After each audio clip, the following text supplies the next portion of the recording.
کیسه کارغه او ګیدړه. یو ځل یو کارغه ډېر سخت وږی و. ځان دپاره یې د یو ځای نه د خوراک یو ټوکړه را پیدا کړه او د ونې په یو شاخ باندې ورته کېناستو.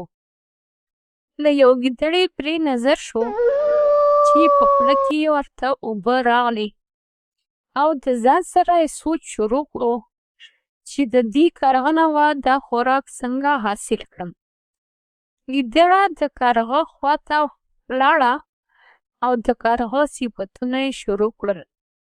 ګیدړه کارغه ته وایي: کارغه، ته په دې ټولو مرغو کې ډېر ښایسته یې. ستا سترګې هم ډېرې ښایسته دي. زه غواړم چې ستا اواز هم وګورم، ستا اواز به هم ډېر ښایسته وي. ته ماته په خپل خوږ اواز کې یو سندره ووایه. کارغه چې خپل د دروغو صفتونه واورېدل نو د ځان سره ډېر خوشحاله شو او سندره یې شروع کړه. چې سندره یې شروع کړه نو د خولې نه یې د خوراک ټوکړه لاندې راپرېوته چې ګیدړې راواخیسته او روانه شوه.